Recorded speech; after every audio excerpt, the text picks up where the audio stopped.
옛날 어느 시골에 수염을 길게 기르고 다니는 할아버지 한 분이 계셨습니다. 그런데 그 동네에 사는 한 꼬마가 할아버지를 볼 때마다 궁금한 점이 있었습니다. 그래서 어느 날 할아버지를 만나서 이렇게 묻습니다. 할아버지는 밤에 주무실 때 그 긴 수염을 이불 속에 넣고 주무세요? 아니면 밖에 내놓고 주무세요? 할아버지는 아이의 질문에 금방 대답을 할 수 없었습니다. 왜냐하면 이제껏 그런 생각을 해본 적이 없었기 때문입니다. 그래서 말합니다. 야, 미안하다. 나도 미처 생각을 못한 일인데 오늘 밤에 내가 한번 자보고 그리고 난 다음에 너에게 말해줄게. 드디어 밤이 되어서 할아버지가 잠자리에 누웠습니다. 그런데 이불 속에 수염을 넣고 자자니 답답하고 또 내놓고 자자니 이상하고 해서 밤새도록 수염을 가지고 이불 속에 내놓았다가 집어넣었다가 씨름했다고 하는 이야기입니다. 여러분이 할아버지가 성년이 되어서 수염을 기른 지 30년 동안 달고 다닌 수염이지만은 잘 때 그것이 이불 속에 들어가 있는지 밖에 있었는지 의식하게 되자 그렇게 불편하더라 하는 이야기입니다. 여러분, 성령도 마찬가지입니다. 우리가 예수 믿었다 그러면 이미 예수님 믿으면 우리는 성령 받은 사람들입니다. 성령님이 우리 안에 오셔서 우리가 예수를 영접하는 그 순간에 성령이 우리 안에 거하셔서 우리를 떠나지 아니하시고 우리와 함께 하십니다. 우리 속에서 능력으로 역사하십니다. 그런데 갑자기 누군가 우리에게 찾아와서 성령 받으셨습니까? 이렇게 물어보면 성령이 내 안에 거하시는지 내 밖에 있는지 우리가 혼란스러워서 선뜻 대답하지 못하는 분들이 많이 있는 것을 보게 됩니다.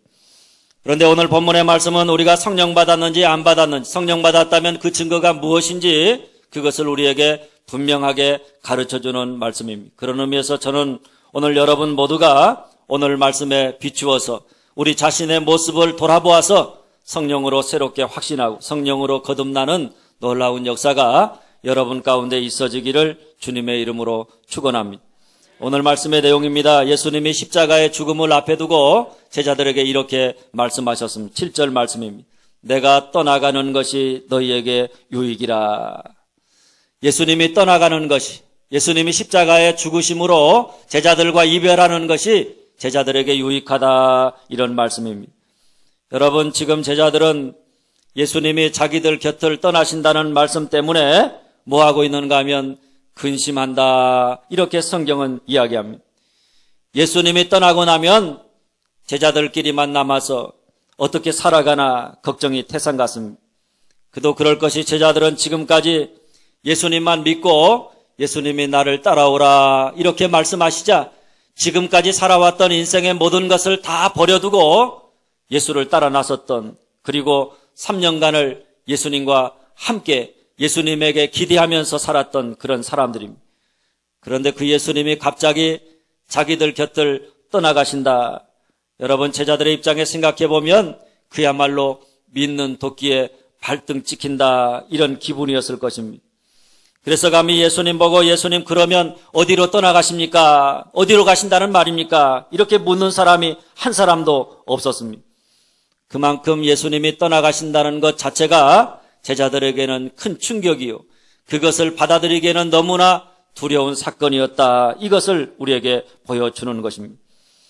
그런데 주님은 이렇게 충격적이고 두려운 사건을 뭐라고 말씀하고 있는가 하면 내가 떠나가는 것이 너희에게 유익하다, 내가 떠나는 것이 너희에게 유익한 일이다, 이렇게 말씀하셨습니다. 그리고 그 이유를 7절 후반절에 이렇게 말합니다. 내가 떠나가지 아니하면 보혜사가 너희에게로 오시지 아니할 것이요 가면 내가 그를 너희에게로 보내리니. 여러분, 예수님이 떠나가시면 우리에게 유익한 것은 다른 것 때문이 아닙니다. 예수님이 떠나가셔야 누가 우리에게 오십니까? 보혜사 성령님이 오실 수가 있는 것입니다. 여러분, 예수님이 떠나가시면서 내가 이제 너희를 떠나가는데 이제 너희들끼리 알아서 잘 살아라, 고아와 같이 내버려 두시는 것이 아닙니다. 예수님 대신에 예수님보다 더 우리 곁에 붙어서 언제나 우리와 함께하면서 우리를 도와주시는 분 누구십니까? 보혜사 성령님을 보내주시는 줄 믿으시기를 바랍니다. 그런데 성령님도 보혜사고 예수님도 보혜사이십니다. 우리를 돕는 분이십니다. 그런데 성령님이 오시는 것이 우리에게 더 유익하다고 말하는 것은 성령은 영으로 존재하시는 분이기 때문입니다. 이 땅에 육신의 몸을 입고 오신 예수님이 육신의 몸을 입고 계시는 한 예수님은 시간과 공간의 제약을 받으실 수밖에 없었습니다. 우리를 도우시기를 원하시지만은 시간과 공간의 제약 안에서 우리 인간을 도우실 수밖에 없는 것입니다. 그러나 성령은 다릅니다. 성령은 영으로 존재하시고 영으로 오신 분이기 때문에 어느 때 어디에서든지 간에 우리의 연약함을 도우실 수 있는 것입니다. 바로 이런 이유 때문에 주님이 내가 떠나가는 것이 너희에게 유익하다 이렇게 말씀하신 줄 아시기를 바랍니다. 그렇다면 여러분, 보혜사 성령님이 오셔서 우리 가운데 하시는 일이 뭐냐? 도대체 성령이 하시는 일이 뭐길래 예수님께서 자기가 떠나가고 성령이 오시는 것이 너희에게 더 유익하다 이렇게 말씀하셨겠는가 하는 것입니다. 한번 따라서 합니다. 진리 가운데로 인도하신다. 진리 가운데로 인도하신다. 오늘 13절 말씀입니다. 그러나 진리의 성령이 오시면 그가 너희를 모든 진리 가운데로 인도하시리니. 여러분, 성령이 오시면 성령님이 우리를 진리 가운데로 인도하신다. 예수님에게로 데려다준다. 예수님 앞에 나아가도록 이끄신다. 이런 말씀입니다. 14절 말씀입니다. 그가 내 영광을 나타내리니.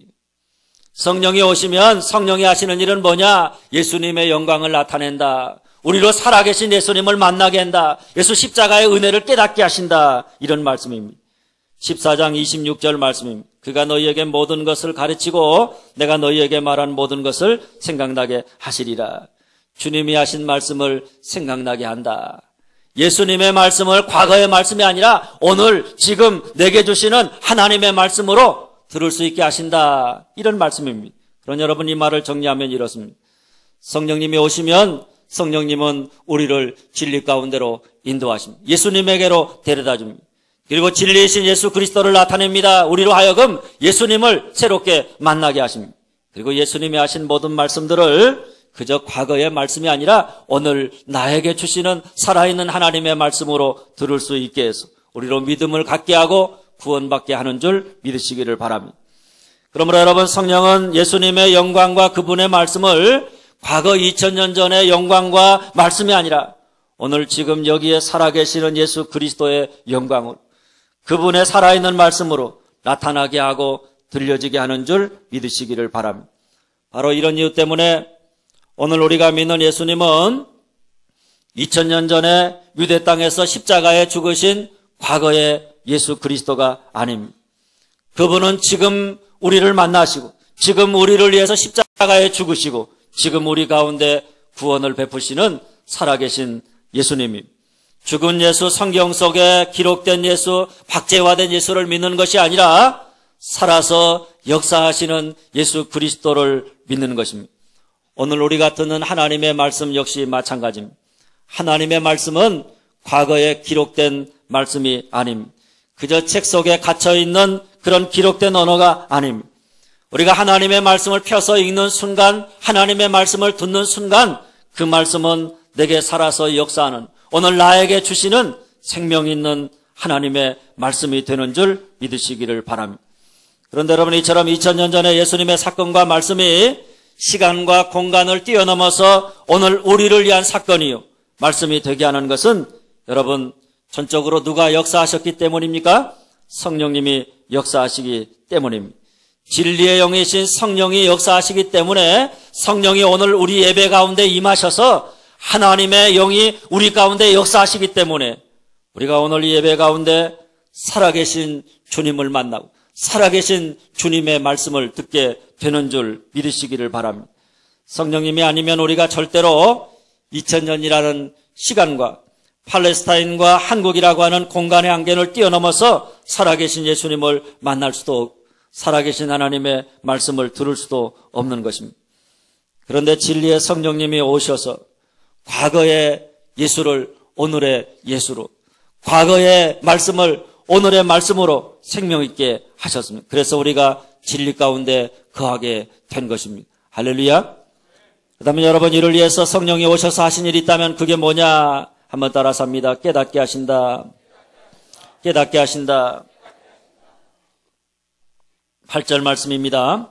그가 와서 죄에 대하여 의에 대하여 심판에 대하여 세상을 책망하시리라. 성령이 오시면 죄에 대하여 의에 대하여 심판에 대하여 세상을 책망하신다.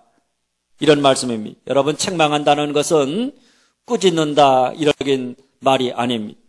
책망한다는 것은 확신하게 한다, 깨닫게 한다, 이런 뜻이 담겨져 있는 말입니다.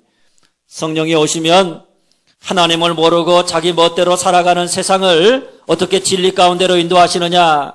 그 방법은 여러분 다른 게 아닙니다. 깨닫게 하시는 것입니다. 그래서 많은 사람들이 은혜가 뭐냐? 그러면 깨닫는 게 은혜다, 이렇게 이야기하는 것입니다. 구체적으로 어떻게 깨닫는가 하면 성령이 말씀을 통해서 예수님의 영광을 보여줍니다. 하나님이 하신 말씀을 살아있는 하나님의 말씀으로, 예수님의 말씀을 오늘 나에게 주시는 말씀으로 듣게 하시는 거죠. 그렇게 해서 예수님이 왜 이 땅에 오셨는지, 그분이 십자가에 죽으셔야 했는지, 왜 그분이 부활하시고 승천하셔서 지금도 하나님 보좌 우편에서 우리를 위해 기도하고 계시는지, 그 하나하나를 깨닫게 하시는 것입니다. 그분이 하신 말씀의 의미가 뭔지 다 하나하나 깨닫게 하십니다. 그래서 우리를 진리이신 예수 그리스도를 믿고 구원받게 하시는 줄 믿으시기를 바랍니다. 지금이야 우리가 이렇게 예배당에 나와서 예배드리면서 그저 아무런 의심 없이 예수 그리스도의 십자가의 은혜를 믿고, 예수님이 부활하시고 예수님이 승천하셔서 그분이 우리를 위해서 친히 하나님 보좌 우편에서 간구하고 계신다. 그분은 다시 이 땅의 마지막 날에 재림주로 오실 것이다. 이 모든 사실을 믿고 있습니다. 그러나 여러분, 세상 사람들은 아무리 성경을 읽어도 쉽게 우리가 믿는 바를 믿지 못하는 것입니다. 누가 역사하셔야 합니까? 성령이 역사하셔야 가능한 일입니다. 여러분, 성령이 역사하지 않으면 우리가 아무리 성경을 읽고 교회를 다녀도 우리가 예수 십자가의 은혜, 그리고 그 은혜를 통해 나타난 하나님의 사랑, 그리고 주님이 오늘 또 우리를 위해서 역사하시고 또 마지막 날에 재림지로 다시 오신다는 사실을 믿을 수가 없는 것입니다. 그러므로 지금 내가 예수님을 나의 구주로 믿고 있다. 예수님이 나를 대신해서 십자가에 죽으셨다. 예수님의 십자가에 죽으심을 믿고 예수님의 말씀을 나를 향해 주시는 말씀으로 듣고 있다. 그래서 우리가 예배당에 나와서 예배 드릴 때마다 하나님의 말씀을 들을 때 오늘 내게 주시는 말씀으로, 나를 향해서 주시는 말씀으로 내가 듣고 있다. 여러분, 그러면 우리가 분명히 확신해야 하는데 그게 뭐냐? 한번 따라서 합니다. 내가 성령 받았다. 내가 성령 받았다. 여러분, 내가 예수 그리스도의 십자가를 믿고 그 십자가의 은혜가 나를 위한 대속의 은혜임을 깨닫고 우리가 주님 앞에 나와서 예배드리며 말씀을 들을 때마다 하나님이 나에게 주시는 말씀으로 내가 듣고 있다.